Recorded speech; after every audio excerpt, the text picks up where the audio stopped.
คุณเคยเป็นแบบนี้ไหมครับอุตส่าห์กินน้อยเท่าแมวดมแต่น้ำหนักไม่กระดิกสักขีดคุณเคยพยายามอดมื้อกินมื้อจนหน้ามืดตาลายแล้วจบลงที่การตะบะแตกกินแหลกจนโยโย่หนักกว่าเดิมไหมถ้าคำตอบคือใช่ยินดีด้วยครับคุณคือคนวัย40บวกที่ปกติมากๆแต่ข่าวร้ายที่ผมต้องบอกก็คือวิธีลดน้ำหนักเดิมๆที่คุณเคยใช้ได้ผลตอนอายุ20หรือ30วันนี้มันใช้ไม่ได้แล้วครับร่างกายคุณเปลี่ยนไปแล้วกฎกติกาเปลี่ยนไปแล้วถ้าคุณยังดันทุรังใช้วิธีเดิมผลลัพธ์ไม่ใช่แค่ไม่ผอมนะครับแต่มันคือแก่เร็วและป่วยง่ายสวัสดีครับเพื่อนๆชาวสุขภาพดีวัย40บวกทุกท่านยินดีต้อนรับสู่ EP 6วันนี้ผม@PFD 2025จะไม่ได้มาแค่บอกเคล็ดลับสั้นๆแต่ผมเตรียมคัมภีร์มาให้ครับ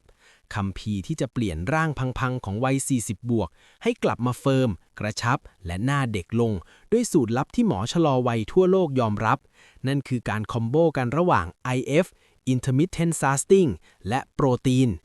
เตรียมน้ำมาจิบเตรียมสมุดปากกามาจดให้พร้อมเพราะ60นาทีต่อจากนี้คือทางลัดที่จะทำให้คุณโกงอายุได้สำเร็จไปลุยกันเลยครับ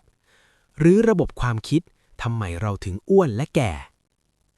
ก่อนจะไปที่วิธีแก้ผมอยากให้ทุกคนเข้าใจศัตรูของเราก่อนทำไมวัย40บวกถึงเป็นจุดเปลี่ยนทำไมเราถึงกินเหมือนเดิมไม่ได้คำตอบมี2ข้อครับจำให้แม่นเลยนะ 1. เครื่องยนต์เราเก่าลงเปรียบเทียบง่ายๆครับตอนหนุ่มสาวร่างกายเราเหมือนรถสปอร์ตเหยียบคันเร่งนิดเดียวก็พุ่งกินเค้กทั้งก้อนตื่นมาวิ่งแป๊บเดียวก็เบิร์นหมดแต่พอเลข4นำหน้าร่างกายเรากลายเป็นรถเต่าคลาสสิกครับมันสวยนะแต่มันเผาผลาญน้ำมันไม่เก่งเหมือนเดิมฮอร์โมนที่เคยช่วยเผาผลาญมันลาพักร้อนกันหมดทั้งเทสโทสเตอโรนเอสโตรเจนโกรทฮอร์โมนมันลดหวบ 2. ภาวะดื้ออินซู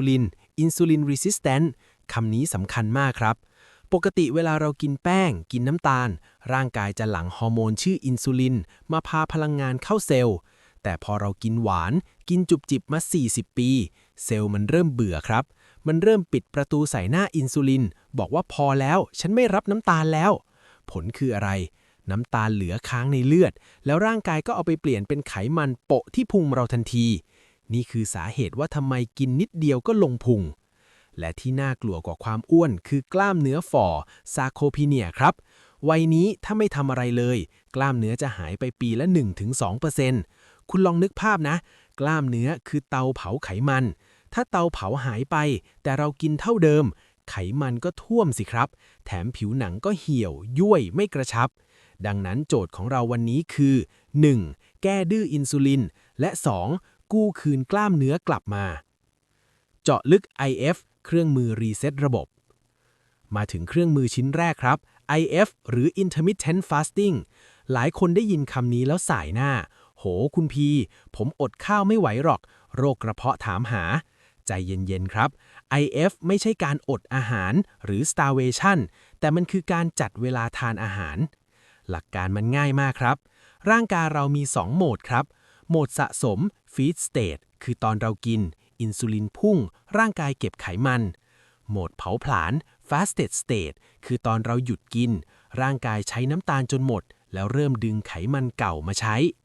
ปัญหาของคนส่วนใหญ่คือเรากินตั้งแต่ตื่นยันเข้านอนเราอยู่ในโหมดสะสมตลอด24ชั่วโมงร่างกายไม่เคยมีโอกาสได้ไปเปิดคลังไขมันเก่ามาใช้เลย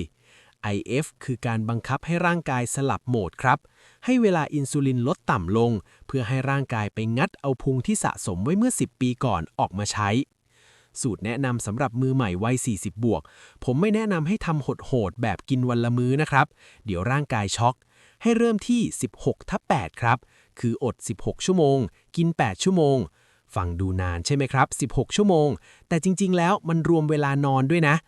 ตัวอย่างตารางเวลามื้อแรกเริ่มตอน10โมงเช้าสายหน่อยมื้อสุดท้ายจบตอน6โมงเย็นหลังจาก6โมงเย็นไปจนถึง10โมงเช้าอีกวันหยุดกินครับดื่มได้แค่น้ำเปล่ากาแฟดำไม่ใส่น้ำตาลหรือนมชาจีนร้อนๆความลับของ IF ที่ทำให้หน้าเด็กคือ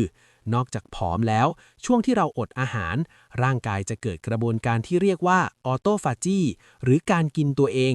อย่าเพิ่งตกใจครับ มันคือการที่เซลล์ดีๆ ไปไล่กินเซลล์ที่เสื่อมสภาพ ขยะโปรตีนในร่างกาย แล้วรีไซเคิลมาสร้างเซลล์ใหม่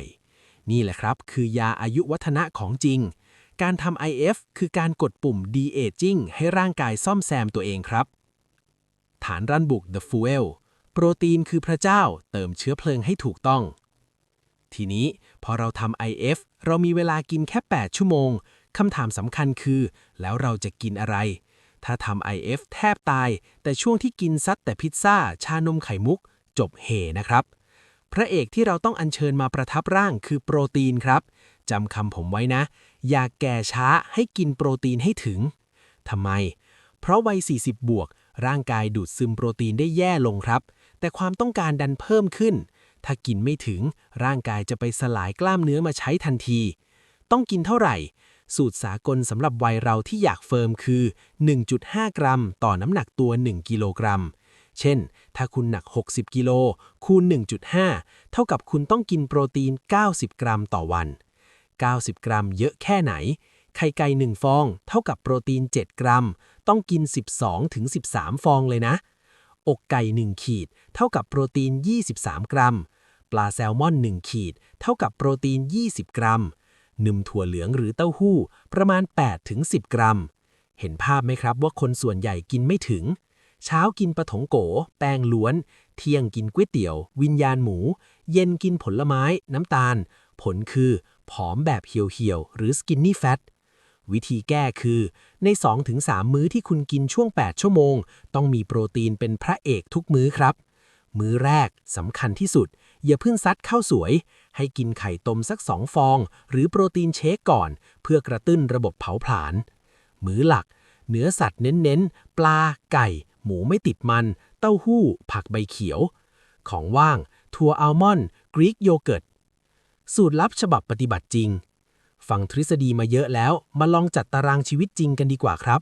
สมมุติพรุ่งนี้คุณจะเริ่มเลย นี่คือตาราง 1 วันมหัศจรรย์ของชาว 40 บวกครับ เวลา 7 นาฬิกา ตื่นนอน ห้ามกินข้าว ดื่มน้ำเปล่า 2 แก้วทันที ตามด้วยกาแฟดำ หรือชาเขียวร้อน ไม่ใส่น้ำตาล ช่วงนี้ให้ร่างกายเบิร์นไขมันต่อจากเมื่อคืน ถ้าไหว ออกกำลังกายเบาๆ ตอนนี้จะเบิร์นดีมาก เวลา 10 นาฬิกา มื้อแรก เริ่มฟีดดิ้ง นี่คือนาทีทองครับ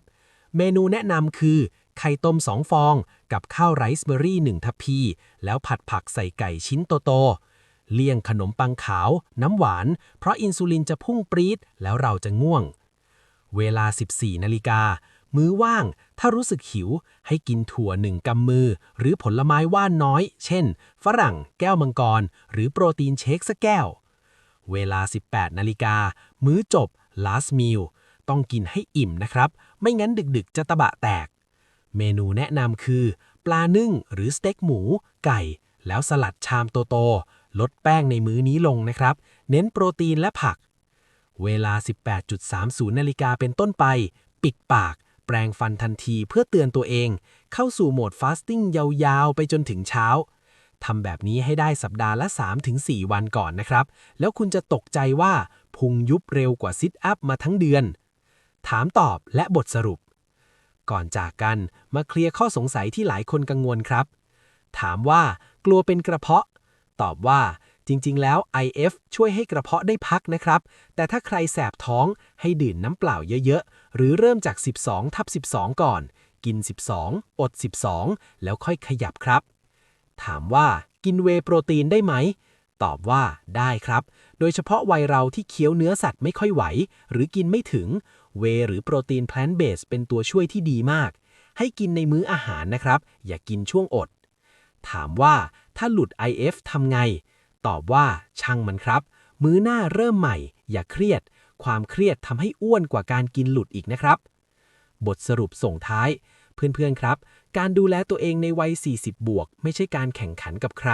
แต่การลงทุนให้ตัวเองในอีก 20 ปีข้างหน้า สูตร IF บวกโปรตีนที่ผมให้ไปวันนี้ คือเครื่องมือที่ดีที่สุดในการชะลอความเสื่อม มันอาจจะฝืนความรู้สึกในช่วงแรกนะครับ แต่เชื่อผมเถอะครับ ร่างกายเราฉลาดมาก ปรับตัวแป๊บเดียว เขาจะขอบคุณด้วยความรู้สึกที่เบา สบาย และสดชื่นแบบที่คุณลืมไปแล้ว การบ้านวันนี้ลองโหลดแอปนับเวลา IF มาติดเครื่องไว้หรือตั้งนาฬิกาปลุกพรุ่งนี้ 10 โมงเช้าค่อยกินข้าวคำแรกถ้าใครลองทำแล้วเป็นยังไงมาคอมเมนต์บอกผมหน่อยหรือใครมีเมนูโปรตีนเด็ดๆแชร์กันได้เลยครับถ้าชอบพอดแคสต์ EP นี้อย่าลืมกดไลค์กดแชร์ให้เพื่อนวัยเดียวกันแล้วเจอกันใหม่ EP หน้ากับผม @pfd2025 ในรายการสุขภาพดีวัย 40 บวกสำหรับวันนี้ขอให้ทุกคนมีความสุขกับการกินและการดูแลตัวเองครับสวัสดีครับ